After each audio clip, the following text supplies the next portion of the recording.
Okay, I am really happy to be here today. I love coming and speaking to you. And so I'm grateful that you invited me back. And it seems that every time I do this, I learn something new about myself. I share something about myself. And in the process, I learn something I didn't quite grasp before. And that has happened this time also.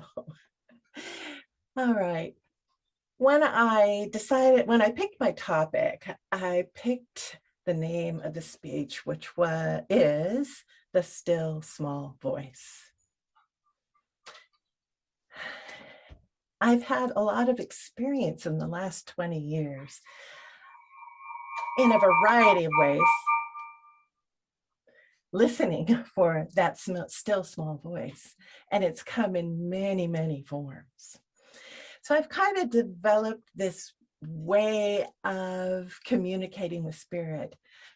And it's what I'm now calling my AAA method. The first A is to ask. You can't get help if you don't ask. The second one is accept. You need to accept what God has for you. And the third one is act. You have to act on it. You have to do whatever it is that it's pointing you towards.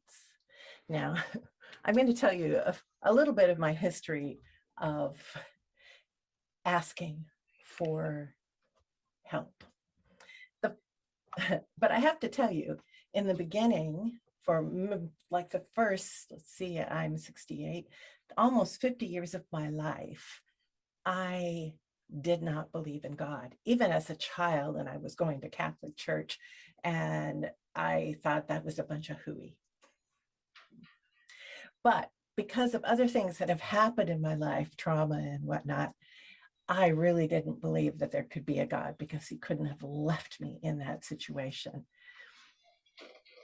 I have since learned that it's one of my lessons of life. But about 20 years ago, my sister gave me a pendulum. This is the pendulum she gave me. Isn't that lovely? Yeah. I had no idea. I'd never seen a pendulum before. I didn't know what it was for, but she taught me to use it. And I learned to ask for help using the pendulum. Now, most of the time, what I asked for was, is it okay? Is that bread in my highest good right now? Is that cake in my highest good?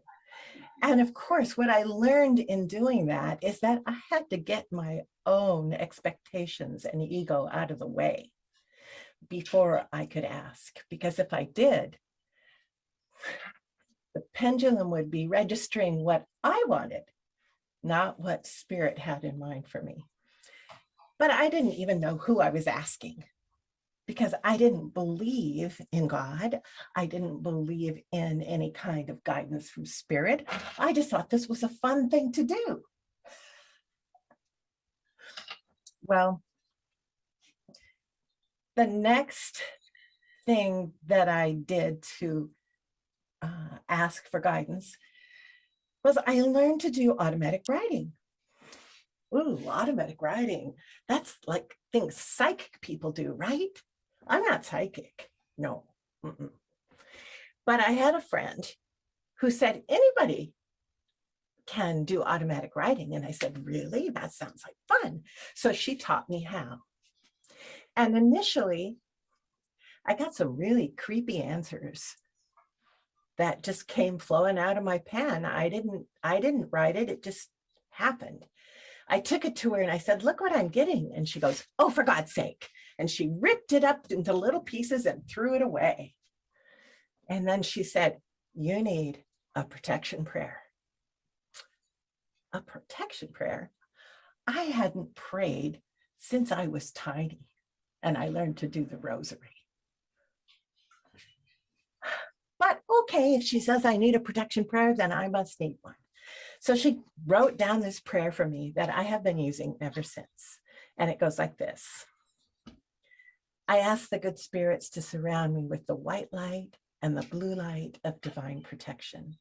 I ask the universe to channel through me my special healing guides with information that is only for my highest good and the highest good of those around me. In the name of the ascended Jesus the Christ, expand your light or be thou dissolved. And once I started using that prayer, I didn't get garbage in my writing. And in fact, I came to have my own personal guide. Her name was Clementine, Clem for short. And every morning I would get up and I started a meditation practice. I'd get up and meditate, and then I would journal. In actuality, I was doing automatic writing with Clem and praying. Oh gosh, who knows what I thought, who I was praying to, or what a guide was. It was just something from the ether that helped me. And I could accept that, kind of like an angel, you know. Well,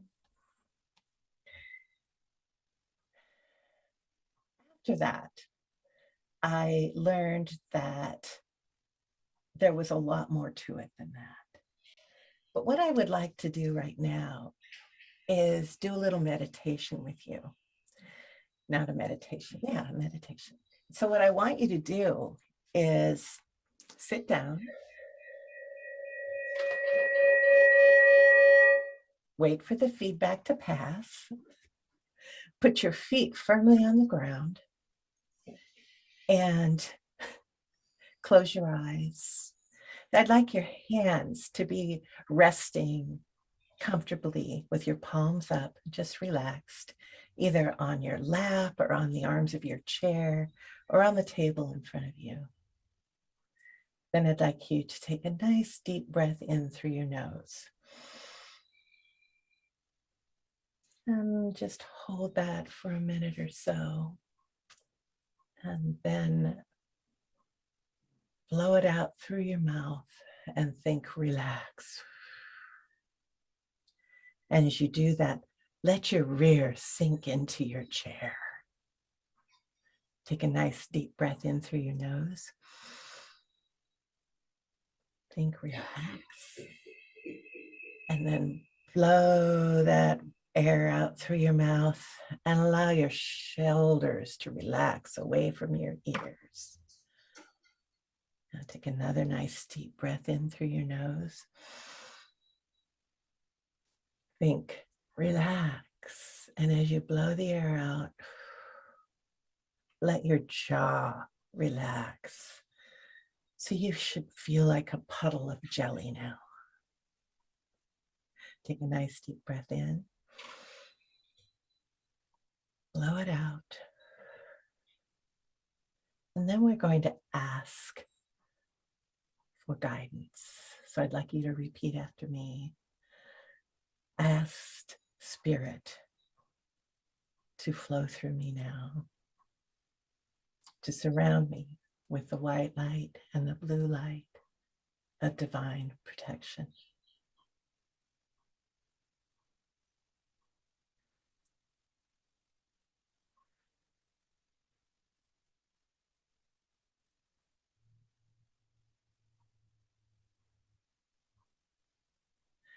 I ask the universe to channel through me my special healing guides with information that is only for my highest good and the highest good of those around me. In the name of the ascended Jesus the Christ, expand your light or be thou dissolved. And now what I'd like you to do is think of something that you would like an answer for, or something that you'd like to know which way you should go. In other words, ask for help for something.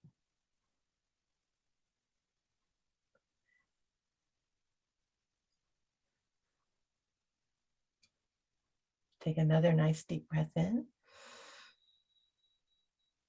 and blow it out.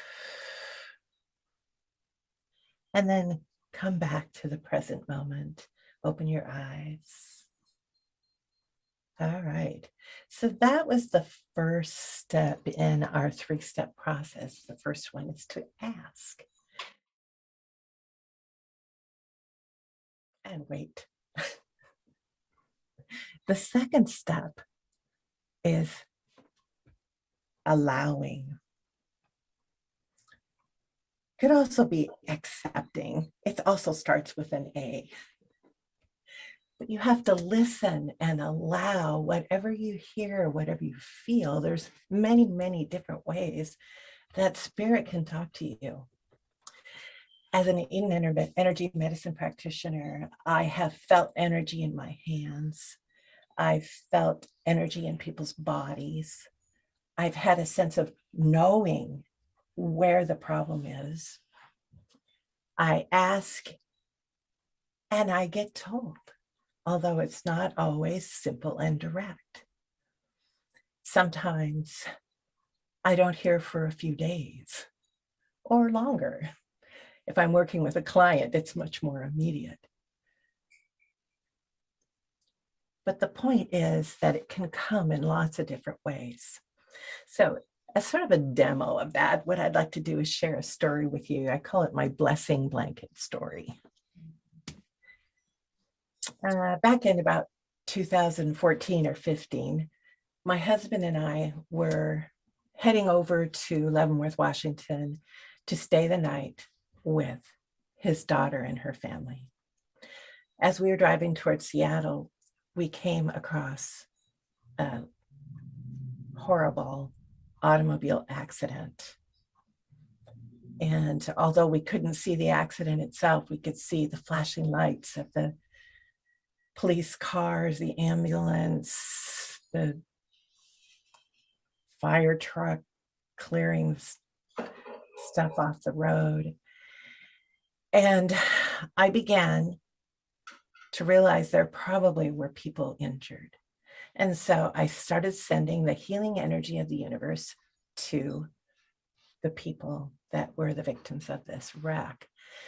And in Eden energy medicine, Donna Eden actually can see the movement of energy. And she taught us that healing energy moves in a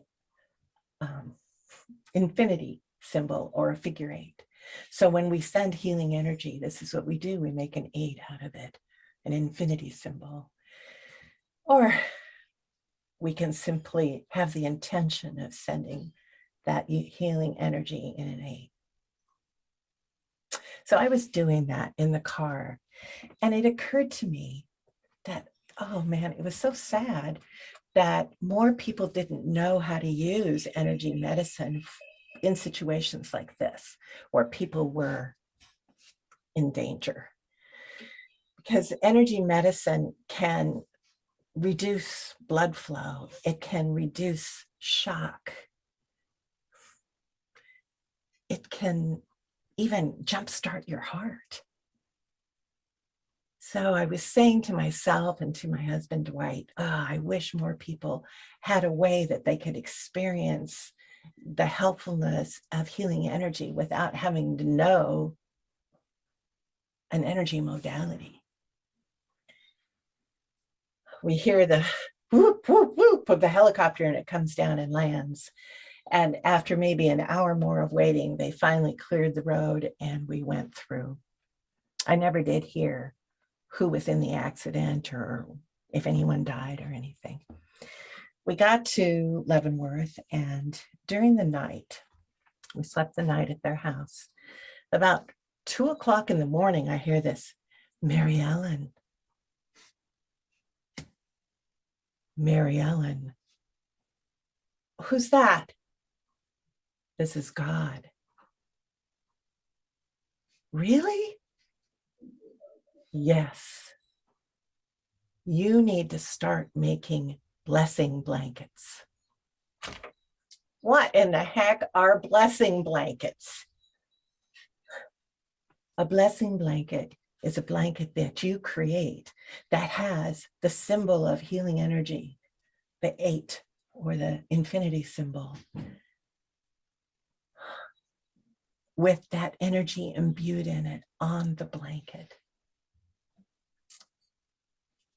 Really? You want me to do that? Yes. But why me? You know how. You can do it. And you asked. Oh, gosh. I guess I did ask.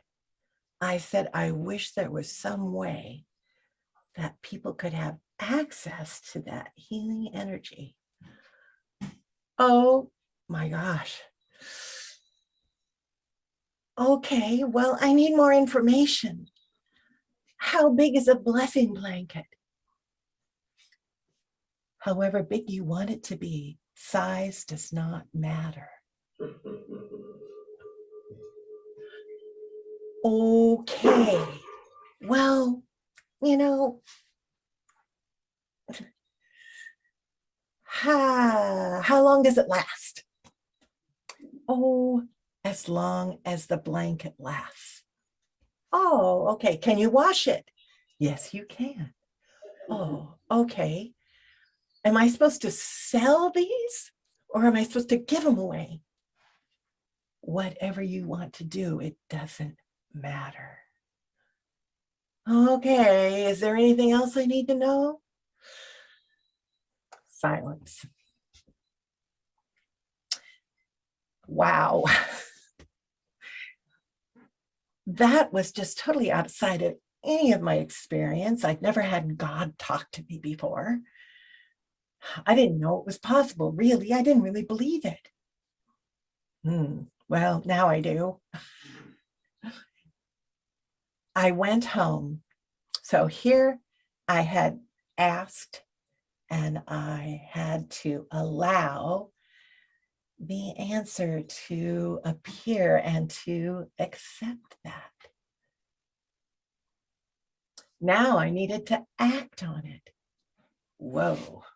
I started experimenting with all kinds of different fabrics, with different ways of putting the 8 on there. I finally came up with a way that I really like.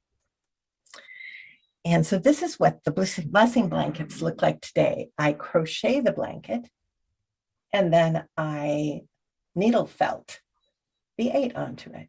So there's a pretty green one. They come in all different shapes and sizes and colors. I probably have given out over 100 of these.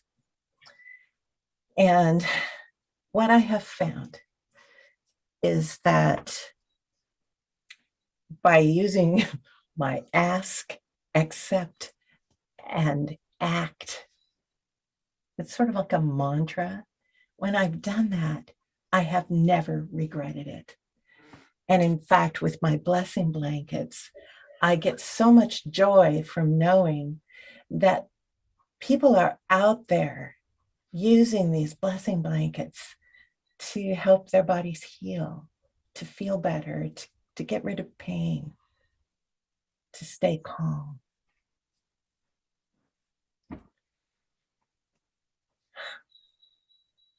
And one of the things that I also learned from all of this is that if you're going to ask a question of God, you better listen to the answer. You don't get to say, oh, no, not this time. That's okay. Nah, I don't really want to do that. If you're going to go to the trouble to ask and listen for the answer, then you better act. At least that's the way I have learned. And that is a wonderful way to listen for that still small voice.